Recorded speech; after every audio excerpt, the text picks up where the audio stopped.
কিয়ামতের ময়দানে নেকের পাল্লায় সর্বপ্রথম কোন নেক ওজন হবে জানো নাকি? নামাজের না, রোজার না, জিকিরের না, তেলাওয়াতের না। কিয়ামতের ময়দানে সর্বপ্রথম মিজানের পাল্লা, মিজানের মধ্যে নেকের পাল্লার মধ্যে সর্বপ্রথম হালাল রুজির থেকে পরিবার পরিজনের জন্য যেই খরচ করা হয়েছে, পরিবার পরিজনের জন্য হালাল রুজির মাধ্যমে পরিবার পরিজনের জন্য যেই খরচ হয়েছে, কিয়ামতের ময়দানে ওই নেকি সর্বপ্রথম ওজন করা হবে। তার মানিটা কি তুমি কি জানো?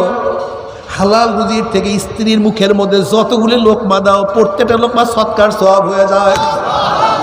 তুমি কি জানো তোমার সন্তানের মুখের মধ্যে যতগুলি লোকমা দাও, প্রত্যেকটা লোকমা সৎকার সওয়াব হয়ে যায়। তুমি কি জানো তোমার পরিবার পরিজনের জন্য যাহা কিছু খরচ করো, জুতা কিনিয়া দাও, কাপড় কিনিয়া দাও, সব সৎকার সওয়াব হয়ে যায়। বাবার আমাদের সমস্যা, আমি ইসলাম বুঝি না, ইসলাম জানি না, ইসলাম সম্পর্কে জানা নাই।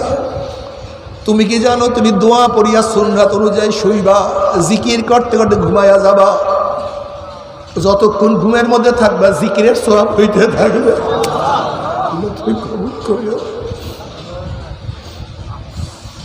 আমি হাল চাষ করি আমার মাওলার জন্য।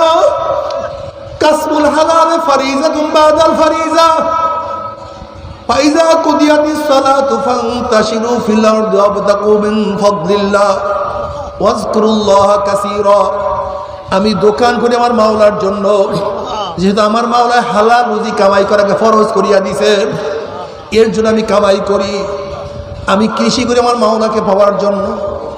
কাদাল ফকরাইয়া কুনা কুফরান, নবী আলাইহিস সালাতু ওয়াস সালাম ফরমান, ফকিরি গরিবি মানুষকে কুফুরির দিকে নিয়ে যায়। কাজে আমাকে যেন কুফুরির দিকে নিয়ে না যায়, আমার ঈমানকে যেন কেউ দুর্বল করতে না পারে, এর জন্য আমি ব্যবসা করি, আমি বাণিজ্য করি, আমি রিক্সা চালাই, আমি ঠেলা গাড়ি ঠেলি, আমি চাকরি করি। তার মানে কি? তুমি যদি মাওলাকে পাওয়ার জন্য চাকরি করো, চাকরির সময় নেক লেখা হইতে থাকবে। তুমি মাওলাকে পাওয়ার জন্য হালাল রুজি কামাই করার জন্য যতগুলি রিক্সার মধ্যে পেট্রোল মারবা, আমার মাওলা পাক রব্বুল আলামিন প্রত্যেকটা পেট্রোলের মধ্যে তোমাকে নেকের সওয়াব লিখিয়া দিবে, তোমাকে সওয়াব লিখতে থাকবে। তুমি মাওলাকে পাওয়ার জন্য হালাল রুজি কামাই করার জন্য যতক্ষণ হাল চাষ করবা, প্রত্যেকটা কদমে কদমে তোমার সওয়াব লেখা হইতে থাকবে। তুমি কি জানো নবী আলাইহিস সালাতু ওয়াস সালাম কি বলেন? ওই হায়াত সর্বোৎকৃষ্ট হায়াত, যে হায়াত লম্বা হবে নেকও তার মধ্যে বেশি হবে। ওই হায়াত সর্বনিকৃষ্ট হায়াত, যে হায়াত লম্বা হবে গুনাহও বেশি হবে। আমি আগামীকাল বাঁচতে চাই নেক বেশি করার জন্য, আমি আগামীকাল বাঁচতে চাই একটা সেজদা বেশি দেওয়ার জন্য, আমি আগামীকাল বাঁচতে চাই একবার আমার মাওলাকে বেশি ডাকার জন্য, আমি আগামীকাল বাঁচতে চাই জান্নাতের দিকে অগ্রসর হওয়ার জন্য। আমি এর জন্য বাঁচতে চাই না সুখে থাকবো, শান্তিতে থাকবো, এর জন্য আমি বাঁচতে চাই না। আমি বাঁচতে চাই আগামীকাল বাঁচলে আমি একজন মানুষকে দাওয়াত বেশি দিতে পারবো। ভাই আসো, নামাজের দিকে আসো,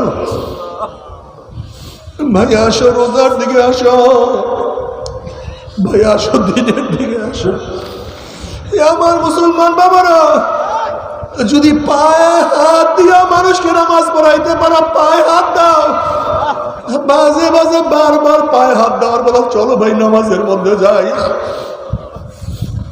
আজকে আমাদের মধ্যে লজ্জা চলে আসছে, আমরা মানুষদেরকে পায়ে হাত দেই না, পায়ে হাত দিয়ে মানুষদেরকে নামাজে ডাকি না।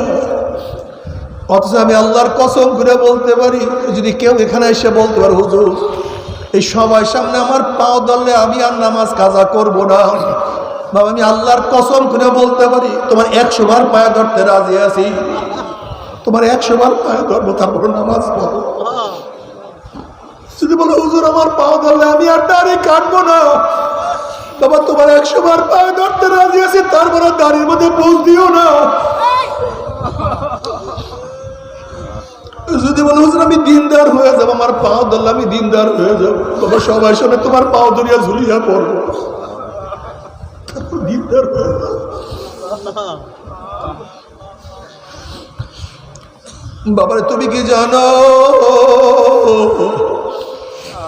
তোমার পায়ে ধরার জন্য আমি কেন রাজি হয়ে গেলাম রে বাবা?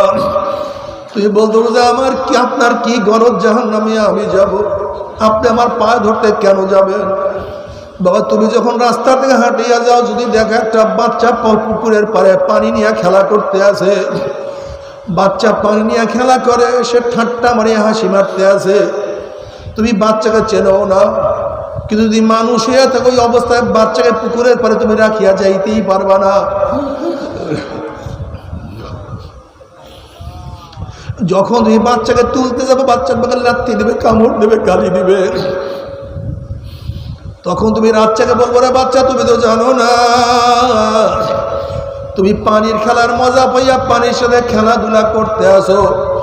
ওরে বাচ্চা পানির সাথে খেলতে খেলতে খেলতে খেলতে হঠাৎ পানির মধ্যে পড়িয়া যাও, আর তো বাবা সহজে কোনোদিন পানির থেকে উঠবা না।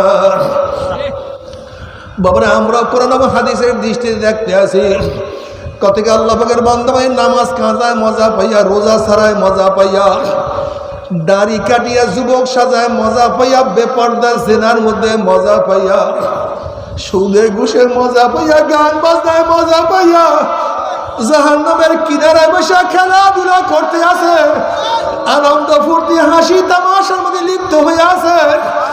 আল্লাহ না করুক, আল্লাহ না করুক, আল্লাহ না করুক, এই অবস্থা যদি পিছনে আজরাইল ধাক্কা মারিয়া অমনি ঘুম করে জাহান্নামে পড়িয়া যাবে রে বাবা, আর তোমরা সহজে জাহান্নাম থেকে উঠবে না।